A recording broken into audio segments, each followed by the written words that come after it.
আসসালামু আলাইকুম। আজকে আমাদের কেমিস্ট্রি 2 এর প্রথম ক্লাস। অবশ্যই প্রথম ক্লাসে আমাদের কেমিস্ট্রি 2 বিষয় নিয়ে কিছু আলোচনা করা দরকার, তাই না? তাহলে চলো যে কেমিস্ট্রি 2 কতটা অধ্যায় রয়েছে, এখানে কত মার্কসের অ্যান্সার করতে হয় বা কিভাবে অ্যান্সার করতে হয় সে সম্পর্কে একটু ধারণা দিয়ে নিই। কেমিস্ট্রি 2 কিন্তু তুলনামূলকভাবে একটা জটিল সাবজেক্ট। এখানে আমাদের থিওরি থাকে এবং এর সাথে আমাদের ইন কোর্সের কিছু মার্ক থাকে। চলো এ সম্পর্কে একটু বিস্তারিতভাবে আলোচনা করে নিই। আমাদের কেমিস্ট্রি 2 এ মূলত চ্যাপ্টার সংখ্যা রয়েছে 13টা। চ্যাপ্টার 13। এর মধ্যে কিছু কিছু চ্যাপ্টার থেকে আমাদের প্রতি বছর কোশ্চেন আসে, আর কিছু কিছু চ্যাপ্টার থেকে আসে না বললেই চলে। সো আমাদের কিছু চ্যাপ্টার স্কিপ করা যায়, আবার কিছু চ্যাপ্টার গুরুত্ব সহকারে পড়তে হয়। সব মিলিয়ে আমাদের হচ্ছে 13টা চ্যাপ্টার। এটা হচ্ছে আমাদের চ্যাপ্টার ওয়াইজ কিছু ধারণা দিলাম।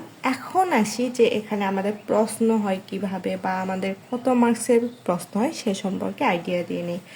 এখানে আমাদের 3টা বিভাগ থাকে, একটা হচ্ছে ক বিভাগ, একটা খ বিভাগ আর একটা গ বিভাগ।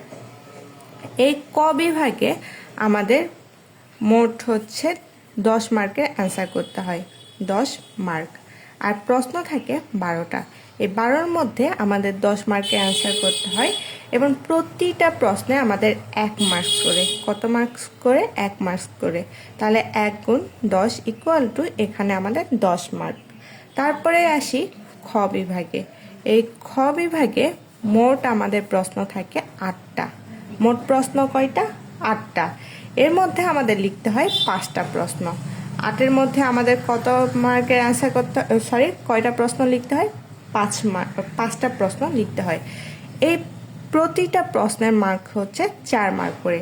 মানে 8-এর মধ্যে আমরা 5টা প্রশ্নের অ্যান্সার করব, প্রতিটা প্রশ্ন 4 মার্ক করে। মূলত আমাদের এখান থেকে থাকে 20 মার্ক। 4 5 20, মানে 20 মার্ক। তারপরে আসি গ বিভাগে। গ বিভাগ তুলনামূলকভাবে একটু কঠিন। এখানেও আমাদের 8টা প্রশ্ন থাকে। এখানে আমাদের বিক্রিয়া, আবার সমীকরণ, আবার কিছু কিছু প্রশ্ন দেখা যায় প্রতিপাদন, মানে বড় প্রশ্ন এবং ছোট প্রশ্ন মিলিয়ে এখানে গ বিভাগে আমাদের প্রশ্ন থাকে। এখানে আমাদের মূলত অ্যান্সার করতে হয় 5টা প্রশ্নে, থাকে 8টা প্রশ্ন। এই 8টা প্রশ্নের মধ্যে আবার আমাদের লিখতে হয় ক এবং খ, মানে প্রতিটা প্রশ্ন, এই 5টা প্রশ্নের প্রতিটা প্রশ্নে ক এবং খ, এই দুইটা প্যাটার্ন থাকে। মানে আমাদের কটাও লিখতে হয়, আবার খটাও লিখতে হয়। এর মধ্যে কোনোটাই স্কিপ করা যায় না। এই ক এবং খ মিলে মূলত আমাদের 10 মার্ক। ক এবং খ মিলে কত? 10 মার্ক। এই 10 মার্কের যদি আমরা 5টা প্রশ্ন লিখি তাহলে আমাদের সর্বমোট মার্ক কত বলো তো? 50 মার্ক। 5 গুণ 10 ইকুয়াল টু 50। তাহলে এখন সর্বমোট মার্ক কত হইল? 80 মার্ক। এই 80 মার্ক হচ্ছে আমাদের তত্ত্বীয় পরীক্ষা। তত্ত্বীয় পরীক্ষা বলতে আমরা কি বুঝি বলো তো? তত্ত্বীয় পরীক্ষা হচ্ছে যেগুলো আমাদের বোর্ডে আসে, মানে আমাদের যেসব পরীক্ষা লিখতে হয় বোর্ড পরীক্ষায়, আমাদের বোর্ড এক্সামে যেসব পরীক্ষা আসে সেটা হচ্ছে আমাদের তত্ত্বীয় পরীক্ষা। আর একটা আছে, সেটা হচ্ছে ইন কোর্স। আমাদের এই 80 মার্ক গেল, এটা আমাদের বোর্ডের মাধ্যমে পরীক্ষা দিয়ে গেইন করতে হয়। আর 20 মার্কে মূলত ইন কোর্সে পরীক্ষা হয়। এই in course May 20 equal to আমাদের সর্বমোট মার্ক হচ্ছে 80 মার্ক। তাহলে কেমিস্ট্রি 2 সর্বমোট মার্ক আমাদের 80 মার্ক।